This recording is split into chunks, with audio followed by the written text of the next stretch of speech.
a été organisé par Équiterre, la Fondation des maladies du cœur, le collectif de la table des écoliers et le club des petits déjeuners.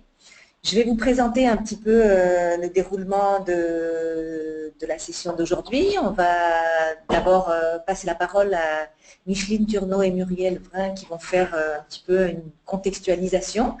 Ensuite, Marie Tellerier du collectif de la table des écoliers prendra la parole. Et puis ensuite, on vous proposera ce que nous avons appelé des synergies inspirantes, trois petites présentations, et puis à la fin, on pourra avoir une période d'échange tous ensemble. Alors, sur les aspects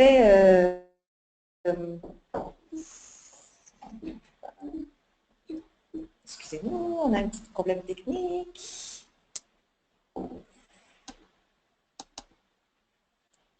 Alors, simplement quelques petits détails techniques. Je vous informe que vous pouvez soit suivre le webinaire à partir de votre ordinateur, soit sur votre téléphone. Si vous avez des questions ou des commentaires à faire, vous pouvez utiliser le chat qui est en haut à droite dans votre petite fenêtre de configuration.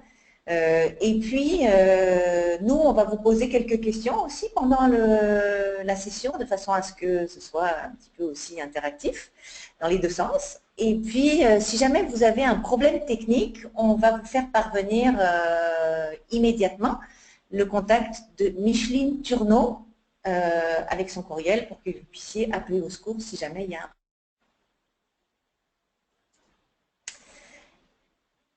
Alors, d'ores et déjà, je vais vous poser la première question. Là, tout de suite, qui est-ce qu'on a avec nous? Dans quelle province est-ce que vous êtes? Si vous voulez bien répondre.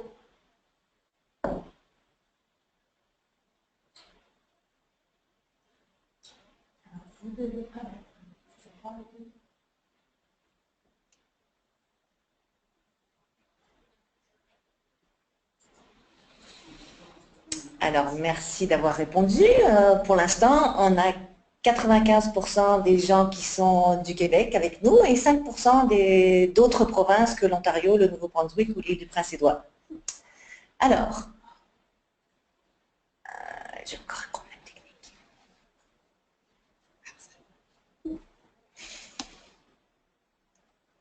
Ensuite, la deuxième question, sur quel thème est-ce que vous travaillez? Est-ce que vous êtes en sécurité alimentaire, en approvisionnement local et durable, en éducation à l'alimentation attendez, excusez, en milieu scolaire, ou toutes ces réponses, ou encore une autre réponse? Je vous laisse quelques minutes pour répondre.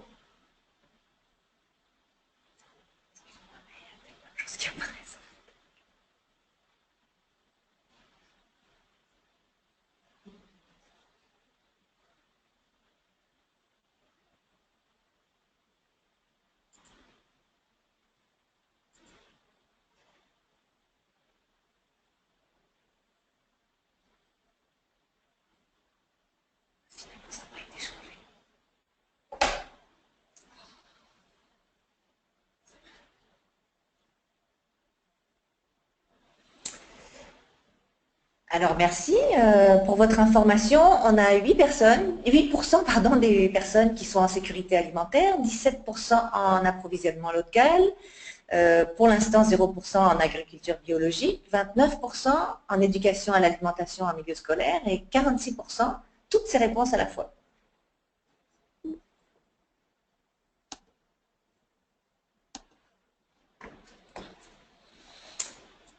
Alors, une troisième question, est-ce que vous étiez présent à la conférence nationale du changement au menu en novembre 2015?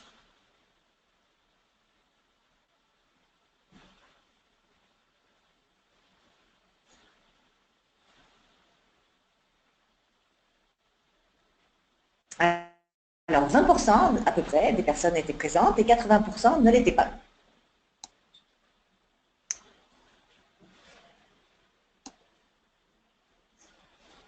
Alors, merci beaucoup. Puis d'ores et déjà, je vais passer la parole à Muriel Vrin et Micheline Turneau pour faire le contexte.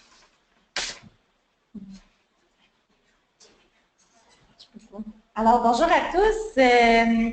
Merci d'être présents avec nous pour ce webinaire-là. Juste vous rappeler un petit peu le contexte. Donc, il y a un an, certaines personnes d'entre vous étaient présentes à la Conférence nationale du changement au menu qu'on a organisée ici même à Montréal. Cette conférence-là s'inscrivait dans un projet beaucoup plus large qui s'intitulait Nourrir l'avenir de nos écoles. C'est un projet qui a été financé par le Partenariat contre le cancer.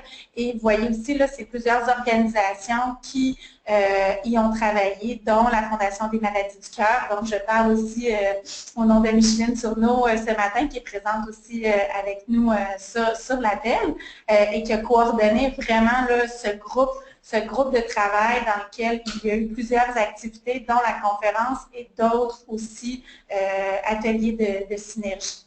L'an dernier, à la conférence, nous étions 455 participants de partout à travers le pays. Ce fut vraiment, dans le fond, une belle occasion, d'une part, de rassembler les acteurs, mais aussi de favoriser vraiment une acquisition de connaissances et un transfert de connaissances. Donc, on voit vraiment que l'acquisition de connaissances puis la création de liens et de synergie entre les acteurs ont vraiment été des points forts de cet événement. Et ce fut aussi l'occasion pour ouvrir la conférence de dévoiler la première cartographie nationale qui a été initiée par le réseau de la ferme à la cafétéria Canada. Alors, on a vraiment recensé à travers le pays les projets des écoles et des garderies qui menaient des initiatives en alimentation locale et durable. Au Québec, on en avait entre autres 250, donc ça a été vraiment une belle occasion de démontrer qu'il n'y a plus de petits projets isolés, mais que vraiment ça s'en vient un mouvement et un réseau là, collectif. Ensuite, l'objectif aussi était de poursuivre ce dialogue, pas juste de se rencontrer une fois, mais de poursuivre différents échanges, que ce soit par des événements qui se sont déroulés dans différentes provinces et aussi des webinaires. Donc, cet hiver, il y en a eu 2 qui se sont donnés en anglais. Aujourd'hui, on en offre un en français. Et hier, sur le même sujet, se déroulait aussi un événement de réseautage ici même à Montréal, mais on trouvait ça intéressant de pouvoir permettre l'accès à cette même information-là à travers un webinaire, donc en ligne. Dans la dernière année aussi, au Québec, on a poursuivi le travail au niveau de la cartographie. C'est une initiative, en fait, du collectif de la table des écoliers qui ont fait une cartographie sur les initiatives d'alimentation scolaire, particulièrement sur l'île de Montréal.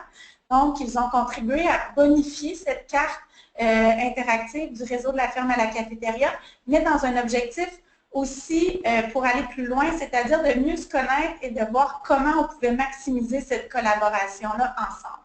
Alors, je vais laisser la parole à Marie Tellier du collectif qui va pouvoir vous en parler davantage.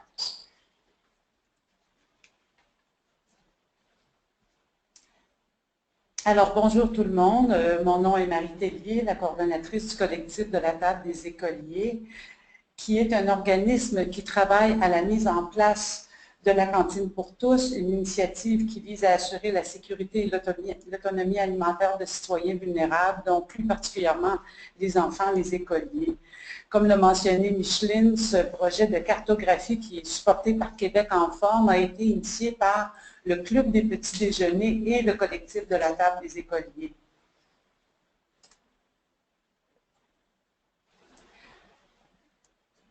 Est-ce que j'ai la bonne? Oui. Alors, les buts recherchés.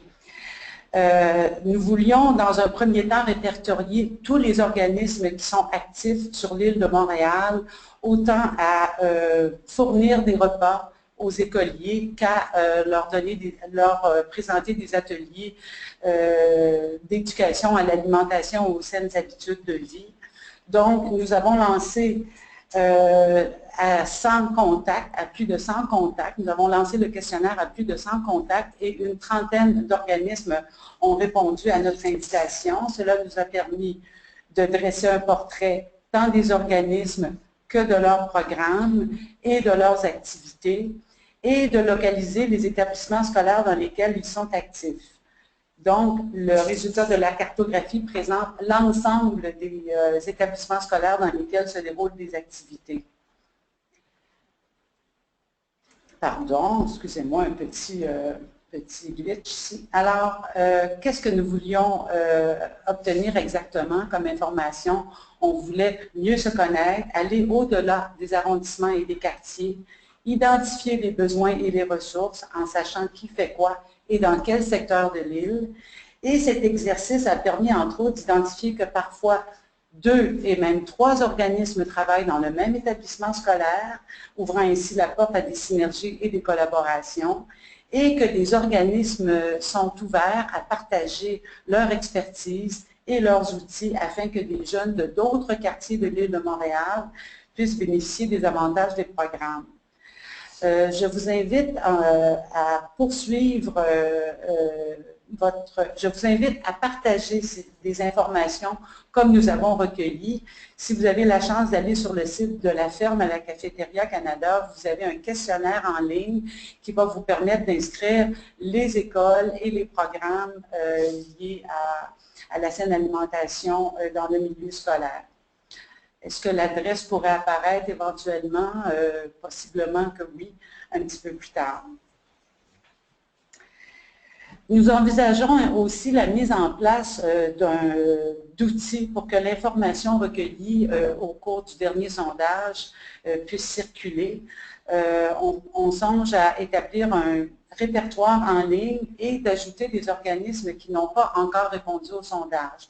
Ce répertoire pourra servir notamment les commissions scolaires, les intervenants, les directions d'établissements dans les écoles qui pourront s'appuyer sur une offre éprouvée et en devenir, car de nombreux projets sont en cours, sont en gestation.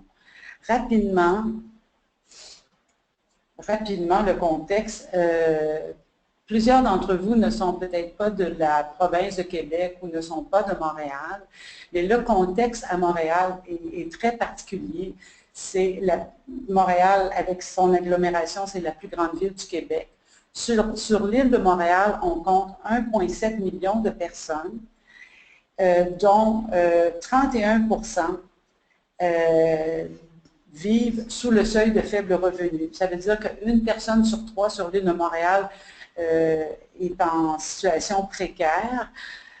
En février 2015, plus de 150 000 personnes, dont près de 40 000 enfants, reçoivent de l'assistance sociale, un taux de 12%, soit le double du reste du Québec, et près de 150 000 personnes reçoivent une aide alimentaire chaque mois par l'entremise des organismes communautaires soutenus par Moisson Montréal.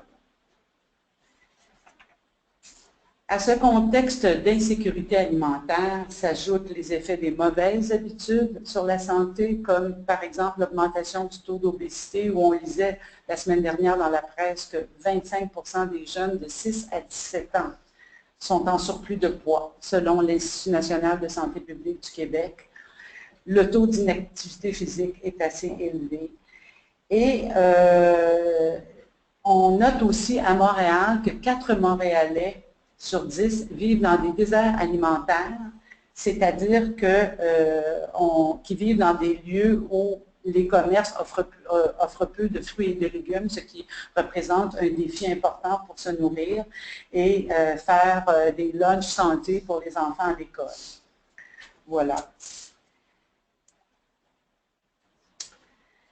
Parmi les 5 commissions scolaires de l'île de Montréal, 198 établissements sur 439 écoles primaires et secondaires se situent dans l'indice de défavorisation 2030 selon l'analyse du Comité de gestion de la taxe scolaire de Montréal. C'est un contexte unique à l'île de Montréal, ce que je vous explique maintenant, et compte tenu de cette situation de défavorisation, c'est-à-dire près de 200 écoles, presque 200 écoles sur 439, ça veut dire 30% des établissements scolaires.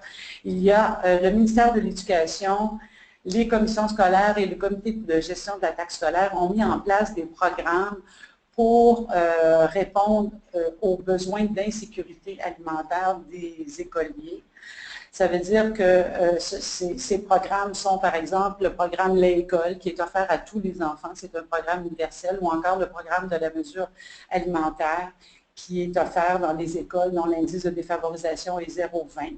Le programme collation, les écoles dont l'indice de défavorisation est 0,30, autant au niveau primaire et secondaire. Donc, ça veut dire que 70%, dans 70% des écoles ou dans 241 écoles, il n'y a pas de programme spécifique pour répondre à ces besoins en termes d'insécurité alimentaire ou de mauvaises habitudes alimentaires. Et c'est important que tous les organismes qui travaillent, qui font cet effort de nourrir et d'éduquer les écoliers continuent et poursuivent leur lancée. Alors, voici la présentation des résultats. Nous sommes très, très fiers, ravis des résultats aujourd'hui. Donc, c'est évident que ces résultats ne cumulent pas l'ensemble des actions qui se réalisent sur l'île de Montréal. Les organismes répondaient sur une base volontaire et quelques-uns, probablement en raison de ressources, aussi de la période où le sondage a été présenté, n'ont pas répondu au sondage. Le résultat n'est donc pas exhaustif. Il faut noter aussi que dans toutes les écoles, dans la majorité des écoles, se font des activités, que ce soit liées à la culture d'aliments, que ce soit des ateliers culinaires, des ateliers d'information sur la saine alimentation, ne sont pas toutes répertoriées. Les commissions scolaires n'ont pas les ressources pour répertorier toutes les initiatives. Donc, elles n'y sont pas. Et toutes les écoles bénéficiant de programmes d'aide alimentaire ne sont pas présentes non plus. Au niveau collégial, les établissements qui ont été répertoriés en 2015 sont en majorité, et les universités McGill et Concordia ont répondu à nouveau cette année. Nous avons ajusté les données et les infos fournies par l'UQAM ont été conservées. Donc, les résultats du sondage, près de 30 organismes ont répondu au sondage. Ces organismes sont actifs dans 322 établissements, incluant les CPE, les garderies, les écoles primaires, les écoles secondaires, les collèges et les universités, et rejoignent près de 200 000 étudiants, ce qui est très important à travers 47 programmes répartis dans 6 types d'activités. Donc, à partir des 253 établissements scolaires répertoriés en 2015, au Québec, en 2016, l'exercice que nous avons fait cette année fait en sorte qu'aujourd'hui, on comptabilise 527 établissements scolaires dans la province, ce qui fait du Québec la championne des provinces canadiennes en matière d'initiative dans les établissements, du moins pour le moment, car comme nous l'avons constaté lors du congrès l'année dernière, de nombreuses initiatives et programmes sont en place dans toutes les provinces canadiennes. À noter qu'en Ontario, que seul l'Ontario comptabilise 720 programmes différents en milieu scolaire. Donc, si l'Ontario emboîte le pas, si, par exemple, Toronto décide de faire une cartographie pour la grande agglomération de Toronto, possiblement que notre corps d'aujourd'hui va être dépassé. À noter que les données qui ont été recueillies cet été, vont être transposées sur la carte nationale d'ici Noël. C'est-à-dire que si vous allez sur le site de la ferme à la cafétéria, vous allez sur la carte, vous allez cliquer sur les écoles qui sont par exemple dans la grande région de Montréal et un panneau va s'afficher avec les informations concernant l'établissement scolaire et l'organisme qui œuvre. Mais tout ce qui a été recueilli, nos 322 écoles ne sont pas toutes inscrites pour le moment sur la carte nationale. Donc, voici la présentation de statistiques que ma collègue Judith Barry du Club des petits déjeuners, qui est partenaire dans cette aventure, va vous présenter. Merci Marie, c'est très apprécié. Bonjour à tous. Judith du Club des Petits Déjeuners. Alors, ce fut un plaisir de collaborer à la mise en place de la cartographie des initiatives d'alimentation scolaire à Montréal. Je suis certaine que les représentations statistiques qu'on a pu en générer sont peut-être similaires à ce qu'on retrouve dans d'autres régions au Québec. Évidemment, ça reste à confirmer éventuellement là, par la mise en place de d'autres cartographies un petit peu plus exhaustives. Mais tout de même, au niveau des clientèles rejointes par les 30 organisations qui ont inscrit leurs données et leurs initiatives dans le cadre du sondage de la cartographie, ce qu'on dénote principalement, c'est que 80% des activités rejoignent la clientèle du primaire. Alors, c'est vraiment, ça semble être une orientation vraiment prédominante. Et par la suite, quand même, 42% des activités rejoignent la clientèle des CPE et des garderies. D'ailleurs, désolé, souvent on dit le mot école, mais en fait, ce sont 322 établissements scolaires, dont des CPE, dont des universités, collèges et autres. Alors voilà, c'est vraiment au niveau du préscolaire et du primaire que la majeure partie des activités sont opérées en ce moment, ce qui fait en sorte que je pense qu'on peut dire être vraiment dans la prévention au niveau des actions et donc d'aider les jeunes à acquérir des saines habitudes alimentaires. Ça se fait dès leur jeune âge et c'est vraiment ce qui semble ressortir par les résultats de ce sondage jusqu'à maintenant. As-tu quelque chose à ajouter? Non? Ça va? Ça va, tout est beau. On passe à la suivante. Oui, c'est ça. Au niveau des activités offertes, ce qui a été répertorié par les réponses au sondage, c'est vraiment que 100% des activités offertes font la promotion d'une saine alimentation.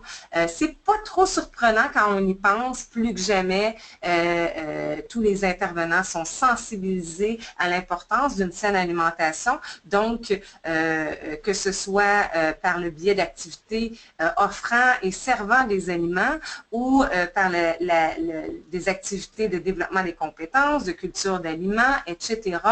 Toutes ces activités-là comprennent aussi un volet de promotion des saines habitudes alimentaires. Alors, je pense que c'est très positif que tous les joueurs aient emboîté ce pas-là. Ce qu'il faut dénoter aussi, c'est que les activités répertoriées sont en fréquence donnée 5 à 4 fois par semaine pour 58% des activités qui ont été répertoriées. Quand même, 58%, c'est important. Donc, on assure une fréquence très régulière pour la plupart de ces activités-là. Et au niveau des achats locaux, pour les organisations et les activités qui ont besoin d'achats alimentaires, en moyenne, ce sont 25% des achats qui sont composés d'aliments locaux. Alors, quand même, 25% en moyenne, c'est très bien. On peut passer à la prochaine diapo. Pour les thèmes abordés, on n'est pas surpris encore une fois de voir la saine alimentation ressortir du lot à 88%. Par la suite, les thèmes les plus abordés, ça ressemble un peu au sondage qu'on vient de mener là, en début de rencontre. Eh bien, l'agriculture et le jardinage à 58%, ainsi que les saines habitudes de vie à 54% sont aussi des thématiques là, très abordées. Et par la suite, on est autour des 50% pour la sécurité alimentaire et l'alimentation locale et durable. Et outre que les autres questions, évidemment, c'est un aperçu qu'on vous montre aujourd'hui. Il y a toutes sortes d'autres questions qui ont été abordées par le biais de la cartographie et on pourra éventuellement vraiment poser un diagnostic plus complet, mais pour l'instant, on trouvait ça important aussi de mettre en valeur l'implication des jeunes. Comme on a vu tout à l'heure, les clientèles cibles sont quand même très jeunes et on a posé la question aux organisations à savoir, OK, dans quelle proportion ces jeunes-là sont-ils impliqués? On a quand même 62% des activités qui impliquent les jeunes en tant que leaders ou fortement. Alors ça, c'est quand même très positif. À part ça, les questions étaient liées plus à des implications modérées, disons, des jeunes. Et par la suite, en général, on parle de plus de 350 bénévoles qui sont impliqués dans les différentes activités répertoriées sur l'île de Montréal.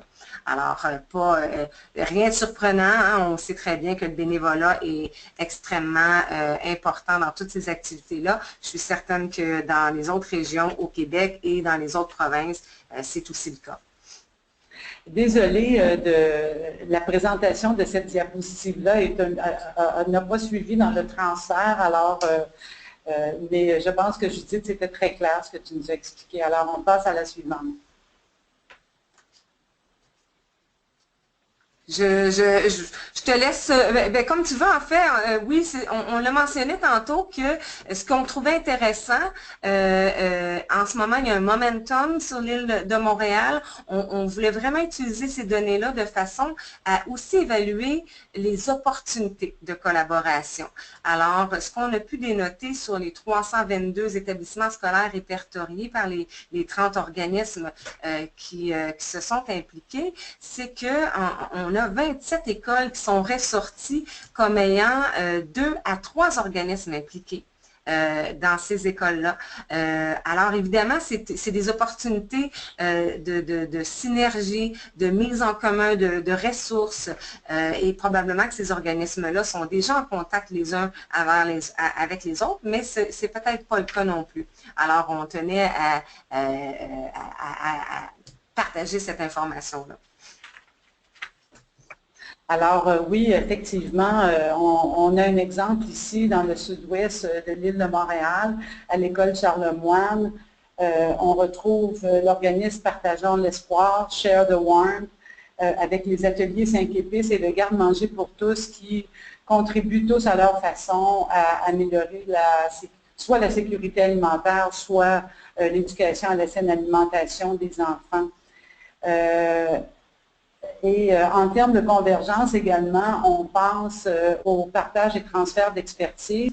On a le modèle du dépôt alimentaire NDG qui a créé les ateliers boîte à lunch il y a déjà quelques années et qui sont actifs dans l'ouest de l'île de Montréal et qui ont transféré leur expertise et leurs outils au Carrefour alimentaire Centre-Sud qui va démarrer cet automne des ateliers éducatifs parascolaires de cuisine et de saine alimentation pour les jeunes du primaire qui sont dans le Centre-Sud et ça va se dérouler chez l'organisme La Relance Jeunes et Familles qui est très, très présent dans le secteur. Donc, cette diapo conclut la présentation de la cartographie. Nous sommes très heureux des résultats de vos réponses. Merci à ceux qui ont répondu. C'est clair que la sensibilisation, l'éducation, l'information sur les saines habitudes sont au cœur des priorités des répondants et pour tous les âges de la vie. Alors, maintenant, je passe la parole à Barbara Ruffo qui va nous informer de la suite de la présentation. Alors, en fait, je vous propose qu'on prenne quelques minutes. On vous a envoyé un message vous proposant de nous faire parvenir des questions ou des commentaires. Pour l'instant, nous n'en avons pas reçu. On va quand même m'assurer qu'il y a des personnes parmi vous qui aient besoin ou envie de poser une question, faire un commentaire. Vous seriez les bienvenus là maintenant.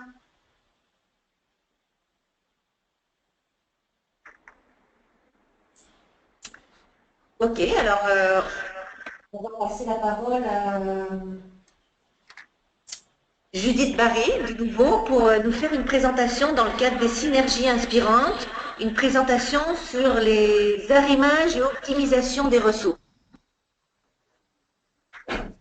Oui, pas de problème. Peut-être à titre d'information au niveau technique, Barbara, il y avait un peu d'écho puisqu'on ne te voyait pas, j'imagine.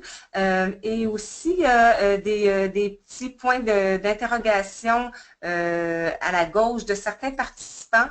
Alors, je me questionne peut-être que ce sont des questions qui doivent être répondues. Alors, je vous laisse regarder ça. Donc, je poursuis au niveau de l'arrimage et de l'optimisation des ressources.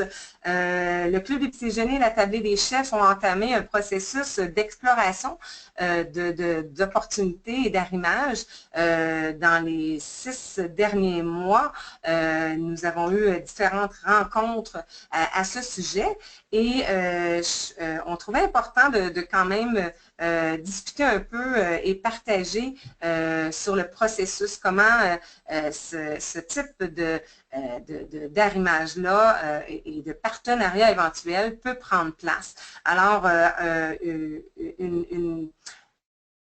un point très important qui n'est pas mentionné dans la diapo ici présente, c'est le fait qu'on doit d'abord et avant tout apprendre à se connaître. Oui, d'organisme à organisme, mais aussi de personne à personne. Évidemment, bâtir une relation, développer une relation, c'est à la base de tout. Je ne vous apprends rien, évidemment, à ce niveau-là, mais je pensais important quand même de le préciser, apprendre à se connaître et ensuite s'assurer qu'il y a une volonté, une vision commune de travailler ensemble.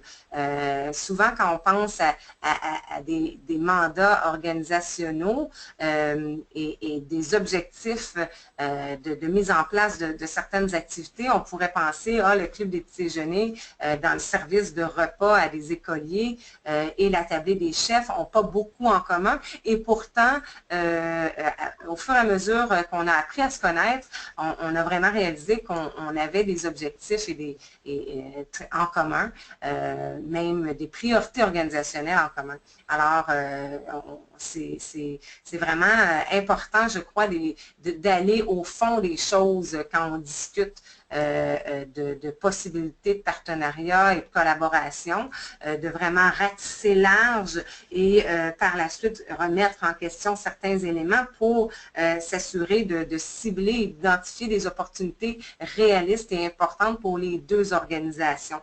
Alors, du côté de la tablée des chefs et du Club des petits déjeuners, ce qui a pris place, évidemment, on savait déjà que l'enjeu qui nous mobilisait et qui nous mobilise encore en fait, et la promotion des saines habitudes alimentaires.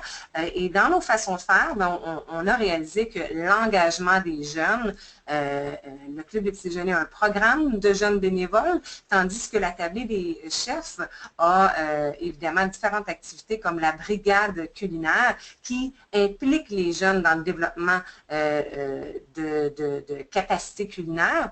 Et tandis que le club, avec le programme de jeunes bénévoles, bien, on implique les jeunes dans la préparation du déjeuner et par le fait même, ils développent aussi des compétences culinaires. Alors, au fur et à mesure qu'on a appris à se connaître, bien, on a réalisé que ce point-là en commun était celui sur lequel on était pour vraiment bâtir et de là est né, c'est le levier et la piste de collaboration principale. On peut passer à la prochaine diapo, s'il vous plaît. Donc, comme je viens de parler, au niveau de l'engagement des jeunes, on a principalement focusé nos activités sur les activités des brigades culinaires et du programme de jeunes bénévoles du club. On a réalisé que provincialement, au Québec, le club et la tablée se trouvent présents dans 8 écoles en commun. Mais auparavant, on ne travaillait pas ensemble, alors que, par exemple, la tablée des chefs ont des ateliers dédiés au déjeuner. Alors, on a fait... Bon, bien, il y a un fit évident ici et ce qu'on explore dans le futur, c'est vraiment la mise en place d'ateliers déjeuner venant des brigades culinaires de la tablée des chefs qui va s'exécuter. Ces ateliers-là vont s'exécuter dans les clubs des petits déjeuners, vont impliquer les jeunes durant à préparer les fameux déjeuners. Alors, juste ça ici, c'est une complémentarité en soi et aussi au niveau des communications et des promotions, c'est important pour les deux organisations de mettre en valeur l'offre de services d'une comme de l'autre. Alors, dorénavant, nos campagnes d'inscription pour le club et pour les brigades culinaires seront vraiment promues de part et d'autre. Et un dernier point, et non le moindre, au niveau des intérêts des partenaires donateurs, puisque la tablée des chefs vise une expansion nationale pan-canadienne et que le Club des petits déjeuners, depuis déjà plus d'une douzaine d'années, supporte plus de 1300 programmes dans toutes les provinces et territoires du Canada. Eh bien, évidemment, Jean-François Archambault et moi-même avons convenu que la prochaine fois qu'il y a un partenaire donateur intéressé à aider les brigades culinaires et la tablée des chefs à mettre sur pied ces opérations dans une autre province, eh bien, le club va se faire un plaisir de faciliter la mise en relation avec une de ces écoles. Alors, à ce moment-là, ce sera ça va faciliter les choses pour la tablée et ils n'auront pas à repartir à zéro finalement dans la communication aux écoles. Alors, voilà, c'est ce que j'avais à partager. Merci beaucoup. Alors, pour les petites questions techniques, on vous a répondu via le chat. Et en revanche, on a une question plus de fond. Je vais proposer à Marie de venir y répondre. La question étant, est-ce que des démarches ont été entamées auprès de l'Ontario pour que les organismes et institutions de la province puissent compléter le MAPIM? Marie, je te passe la parole. Alors, écoutez, notre initiative ici à Montréal est issue d'une rencontre qui a eu lieu avec le Réseau pour une alimentation durable ou Food Secure Canada, le Club des petits déjeuners et le collectif de la table des écoliers, où on a pu réunir plusieurs organismes, institutions intéressés à la saine alimentation en milieu scolaire. Et c'était la première fois qu'une rencontre avec la majorité des organismes avait lieu. Et de cette rencontre, la recommandation était que nous procédions à une cartographie, à un mapping de l'ensemble des intervenants pour savoir qui fait quoi. Alors, le Club des petits déjeuners et le collectif de la table des écoliers que je représente avions pris à ce moment-là l'engagement de faire cette cartographie. Et lorsque nous avons vu la carte du réseau de la ferme à la cafétéria présentée à la conférence du changement au menu, ça nous a beaucoup interpellés, Judith, Barry et moi, que vous avez vu tout à l'heure, et nous avons alors pris contact avec Équiterre et le réseau de la ferme à la cafétéria pour savoir si nous pouvions accrocher notre projet à cette carte nationale au lieu de dédoubler les choses. Donc, cette initiative a été prise vraiment localement.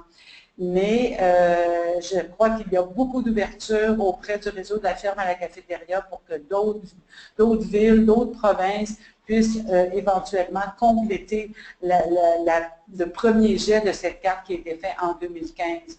Donc, je vous invite à contacter le réseau de la ferme à la cafétéria localement. Alors, voilà. Merci Marie. Alors maintenant, je vais passer la parole à Muriel Brun pour nous faire une présentation de l'initiative Les écoles prennent racine. Merci. Alors, bonjour tout le monde. Quand on parle justement de collaboration sur l'île de Montréal, un des, je dirais, des incontournables, un autre des exemples assez forts est l'exemple du système alimentaire montréalais. Le système alimentaire montréalais est vraiment une démarche où sont concertés plusieurs partenaires qui agissent au niveau de la saine alimentation. On a un groupe de travail qui a comme objectif, un de ces objectifs-là est justement de promouvoir tout ce qui est l'approvisionnement et l'alimentation locale dans les établissements, donc autant du préscolaire, du garderie, établissements scolaires éducation supérieure et établissements de santé. Donc, il y a plusieurs partenaires au sein de ce groupe de travail, autant la Direction de la santé publique, Québec en forme, des représentants des commissions scolaires de l'île de Montréal, le CIBIM, qui a d'ailleurs mené dans la dernière année tout un diagnostic pour d'abord comprendre quel était là, le portrait des différents acteurs et des différents projets existants en saine alimentation. Ensuite, à partir de ce diagnostic-là et des recommandations, on a identifié dans le groupe de travail des projets vraiment concrets pour pouvoir avancer, puis concrètement favoriser l'alimentation locale dans les établissements. Donc, il y a 5 projets qui ont été identifiés, dont 3 qui vont être portés par le CIBIM et 2 justement qui ont été portés et travaillés en collaboration avec Équiterre, des commissions scolaires de l'île de Montréal et la Direction de la santé publique. Donc, on voulait juste vous présenter un peu l'exemple de ces 2 projets. Puis comme je mentionnais, c'est vraiment intéressant. La collaboration est vraiment intéressante parce que le besoin est concrètement venu des milieux.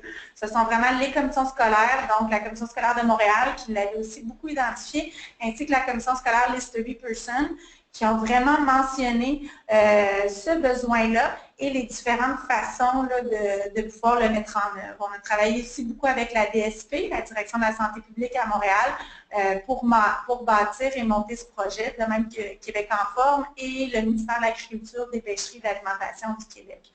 Donc, notre objectif était de promouvoir les aliments locaux et biologiques dans les établissements scolaires de l'île de Montréal. Puis pour y parvenir, on se posait la question, puisque, évidemment, comme plusieurs, j'imagine, le savaient déjà, de moins en moins de cafétérias existent dans les établissements scolaires, principalement au primaire. Donc, ce n'est pas toujours facile de rentrer par la porte de l'approvisionnement local en tant que soi. Puis dans les cas où les commissions scolaires, les cafétérias scolaires existent, des fois c'est des concessions alimentaires. Donc, c'est pas toujours c'est difficile justement d'avoir vraiment une porte d'entrée directe. Et on s'est dit, bien, sur quel projet on peut le faire? Et donc, 2 projets ont émané de cette réflexion-là. La première étant en développant un projet pour monter des campagnes de financement à partir de légumes racines locaux et biologiques. Et le deuxième, je vais les expliquer un peu plus tard, le deuxième est vraiment de travailler sur la formation des services de garde pour qu'ils montent et offrent des ateliers culinaires dans les écoles. Donc, le premier, c'est vraiment, l'objectif, c'est de dire, bien, toutes les écoles ont à mener des activités de levée de fonds, de financement, et pourquoi pas utiliser justement des légumes locaux et biologiques pour, d'une part, lever des fonds pour l'école, mais également sensibiliser les jeunes à la saine alimentation, encourager notre économie locale et aussi pour favoriser notre santé et celle de l'environnement. C'est déjà un projet qui existe, qui a vraiment fait ses preuves dans d'autres provinces canadiennes. Entre autres, je pense que c'est vraiment au Manitoba où ce projet-là a vu le jour. Ils offrent une campagne de levée de fonds comme ça. C'est un organisme qui offre des campagnes de levée de fonds à travers la province. Ils ont mené de telles campagnes à environ 350 écoles et ça s'est exporté aussi à d'autres provinces. Il y avait des projets, entre autres en Ontario, en Nouvelle-Écosse et en Colombie-Britannique, de reproduire aussi cette même formule. Et donc, grâce à notre projet, le Québec va avoir ses premières écoles pilotes. On va commencer d'abord par 2 écoles sur l'île de Montréal cet automne. Donc, c'est vraiment le but étant de développer la formule, de la tester, de mesurer la satisfaction autant des écoles, des producteurs et des parents, des consommateurs de ces paniers de légumes-là, pour ensuite agrandir la formule, la bonifier et éventuellement en développer une démarche structurée pour que ce soit vraiment déployé à travers la province. Donc, on va avoir cet automne une école de la Commission scolaire de Montréal, le Vitrail, située dans l'arrondissement de Rosemont, et ainsi qu'une école dans la Commission scolaire de l'Easterby-Person. Puis, on a vraiment un beau problème parce que pour l'instant, il y a plus d'intérêt qu'on a de capacité à fournir parce qu'on a reçu la réponse du projet un peu tardivement durant la saison des récoltes. Donc, c'est pas possible pour les producteurs de pouvoir là, tout de suite adapter la quantité des récoltes. Donc, on a décidé de commencer plus lentement et de vraiment prendre une école pour vraiment tester la formule. Mais déjà, on a eu l'engouement, la réponse de 6 écoles dans ce coin-là. Donc, maintenant, il faut vraiment là, sélectionner l'école. Mais ensuite, l'année prochaine, l'objectif est d'augmenter et d'ensuite de le développer pour le déploiement national. Il y aura aussi des outils d'éducation qui vont être développés, donc des fiches, des affichettes sur les fruits et légumes du Québec, les fruits et légumes locaux, qui va donner des informations pratiques aux jeunes et aux parents, mais aussi des recettes faciles à faire pour les jeunes et à la maison. Un autre des projets qu'on a décidé, ces deux-là sont vraiment développés, je dirais, de façon conjointe. Donc, vraiment, les outils utilisés, que ce soit à l'un ou à l'autre, vont vraiment s'appuyer mutuellement. Mais c'est de développer une formation pratique pour la création d'ateliers culinaires utilisant les aliments locaux et biologiques à l'intention des éducateurs et éducatrices des services de garde. Donc, dans les écoles, les éducateurs des services de garde mènent avec les enfants des activités, souvent au niveau de l'alimentation, mais n'ont pas toujours les outils, ou du moins n'ont pas accès à une ressource qui est centralisée. Parce qu'encore une fois, on sait très bien qu'il y a beaucoup de ressources qui existent à ce moment-là. Il y a des organismes, puis avec l'événement hier qu'on a organisé, il y a déjà du réseautage qui s'est mis en place avec les ateliers 5 épices, avec des organismes qui déjà œuvrent à ce niveau-là. L'objectif maintenant est d'un peu développer une trousse centralisée pour les éducateurs des services de garde. Je suis juste désolée, je ne comprends pas pourquoi, je voulais juste aller un peu plus loin. Désolée, je ne vois pas pourquoi il ne l'a pas mis. Alors, je vais juste faire un... Alors voilà. Donc, c'est ça. Donc, concrètement, dans le projet, on va développer une formation pratique qui va être déployée dans 5 écoles au cours du printemps 2017. Mais l'objectif est toujours de développer des ressources, un kit de mise en œuvre, un accompagnement des écoles et vraiment une trousse des outils d'éducation qui vont être disponibles en ligne au-delà justement de l'île de Montréal et qui vont pouvoir être diffusés là, à la grandeur de la province. Donc, moi, ça complète ma présentation. Alors, j'enchaînerai avec un autre projet hyper stimulant et dynamique et j'introduirai Valérie qui est avec nous. Merci.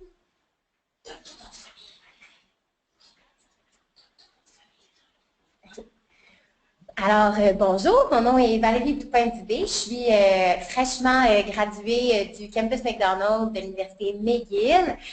Donc, je fais partie là, des 6 écoles du campus de l'Université McGill là, qui ont des programmes agricoles et alimentaires. Donc j'en suis très fière d'ailleurs. Il y a quelques années, quand j'ai commencé mon bac, on s'est penché sur la question de l'éducation agricole, environnementale et alimentaire dans les écoles, surtout celles qui étaient autour de l'établissement scolaire, c'est-à-dire à Sainte-Anne-de-Bellevue. Sainte-Anne-de-Bellevue, petite ville sur l'île de Montréal, complètement dans l'ouest de l'île, et puis où on a accès à la ferme, évidemment. Donc, pour nous, c'est devenu important de pouvoir le communiquer aux communautés autour de nous, dont les écoles, les enfants. Personnellement, je suis une passionnée de l'éducation puis du travail avec les jeunes, avec les enfants, mais surtout de l'apprentissage et de l'enseignement des sciences concrètes auprès des jeunes. Donc, la mission d'École au champ s'inscrit d'abord dans celle-là, l'enseignement des sciences innovantes auprès des jeunes, mais surtout de leur permettre de comprendre qu'est-ce que c'est le pouvoir qu'ils ont sur leur environnement. Donc, je pense que les photos à l'écran le montrent exactement. Donc, mon objectif, c'est pas tout simple de pas juste de parler d'un sujet, mais de leur faire vivre exactement ce que c'est l'entretien d'une poule, puis comment est-ce que un pondoir mobile peut fonctionner, par exemple, la science des sols, même chose, celle des insectes et tout sur la chaîne agricole. Donc, nos objectifs de base étaient d'abord à court terme d'augmenter le standard école au champ dans les écoles du Québec, que ça soit une norme. Dans quelques années, on peut se dire qu'on peut enseigner des sciences agricoles dès le jeune âge. Et même chose, d'augmenter la connaissance et les fameuses compétences, les autres compétences auprès des écoles. Donc, permettre vraiment d'outiller les enseignants vis-à-vis cette science-là. Donc, pour y arriver, on en a fait un concours. Donc, le concours contient 3 valises que je vais expliquer après les objectifs à long terme. Et les 3 valises permettent vraiment d'outiller les enseignants dans le développement de modules et d'enseignement des sciences. Donc, cela dit, les objectifs à long terme qu'on a observés à force de faire l'expérience dans des groupes scolaires, le premier était d'augmenter les plateformes d'enseignement auprès des élèves DADM, c'est-à-dire au spectre de l'autisme et aux déficiences multiples.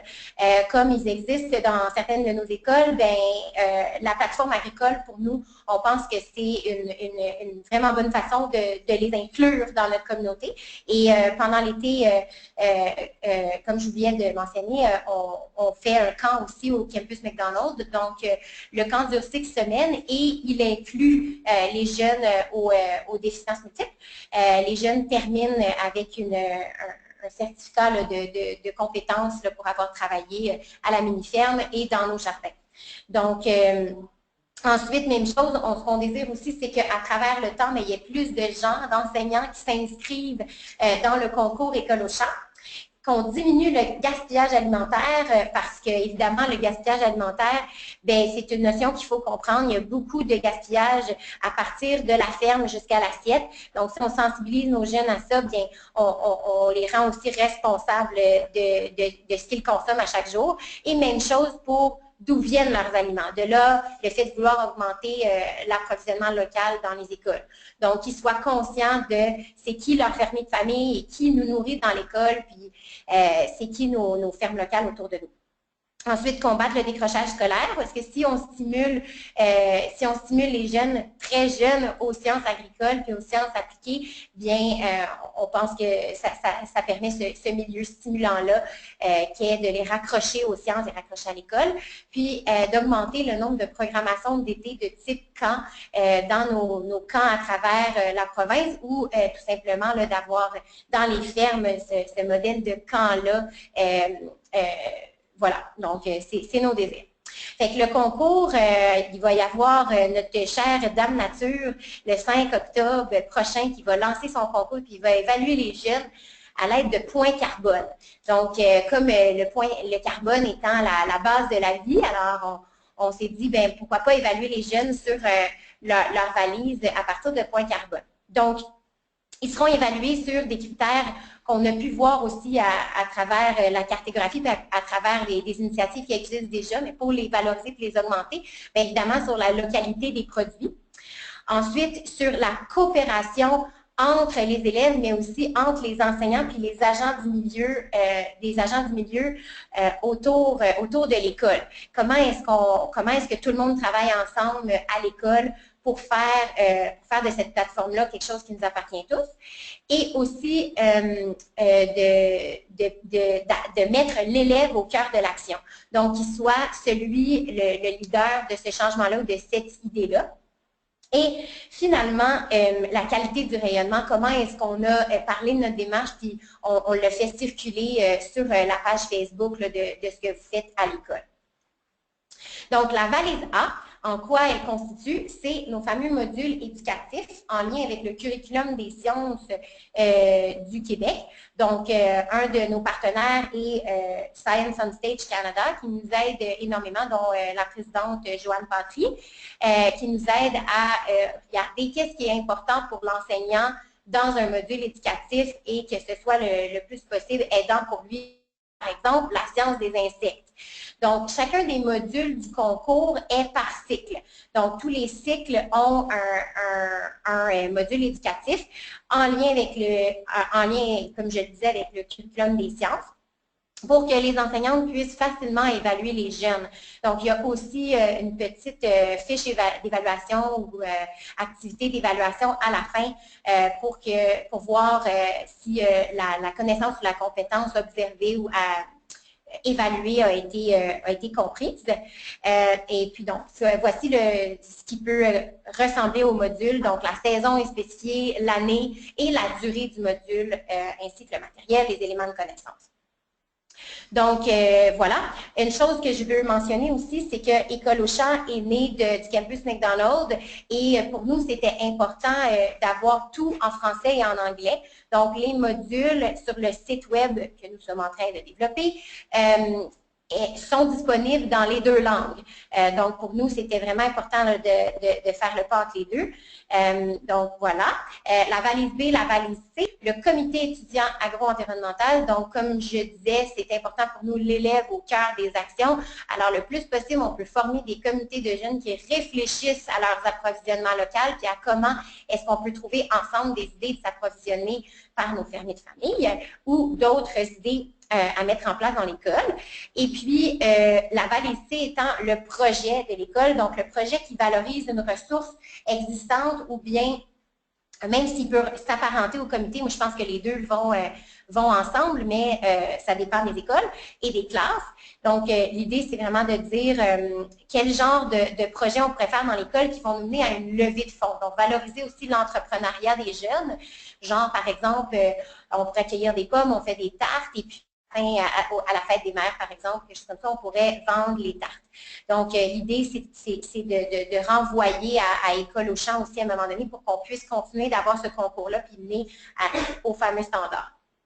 Donc, pour plus d'informations, on est en train de terminer notre site web. Donc, me voilà aussi finalement technicienne site web. Et puis, on a développé le écoleauchan.com. Les critères du concours, ils sont les valises et finalement une liste de ressources. Donc, plusieurs ressources qu'on a vues pendant la conférence et aussi, exactement, pendant la conférence et d'autres bibliographies, tout ça, ont été mis sur le site web. On en rajoute aussi simultanément. Donc, voilà, merci. Voilà, alors ça fait un petit peu le tour des présentations. Maintenant, on peut prendre quelques minutes pour avoir un échange. Si vous souhaitez, ça fait quelques minutes qu'on vous a posé la question. Si vous souhaitiez faire remonter des questions ou des commentaires, vous êtes les bienvenus. Il y a eu des questions posées pendant la présentation auxquelles nous avons répondu à mesure aux personnes concernées.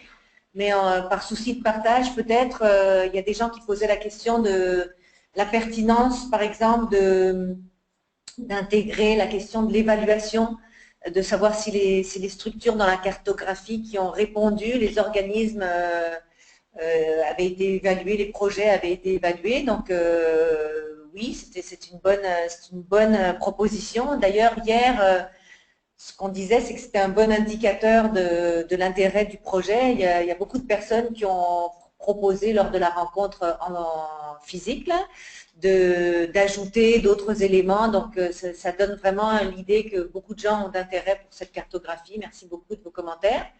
On a eu aussi des questions sur le projet École enracinée pour savoir si les nutritionnistes étaient impliqués, notamment sur le volet formation. Donc oui, bien sûr, depuis le début, il y a des nutritionnistes qui étaient impliqués et c'est très important pour ce projet-là. Puis voilà, essentiellement, donc on attend encore un petit peu si vous avez des questions, puis sinon, je proposerais qu'on se quitte. Je me tourne vers Geneviève qui nous aide pour les questions. Alors, merci beaucoup de votre contribution, de votre participation tout le monde. Il y a un sondage d'appréciation qui va vous être envoyé par courriel Et puis, les contacts, si jamais vous avez besoin, ils apparaissent présentement à l'écran. Donc, et puis peut-être aussi vous indiquer, des fois on n'a pas la question qui nous vient direct là quand c'est l'heure de poser la question. Donc, n'hésitez pas, on va rester un peu en stand-by pendant quelques minutes. Et puis bien sûr, à n'importe quel moment, par les courriels ou les téléphones que vous voyez apparaître, on est à votre disposition. Ça va tout le monde? Alors, je vous propose que l'on ferme ce webinaire. Merci beaucoup tout le monde et puis bonne fin de journée.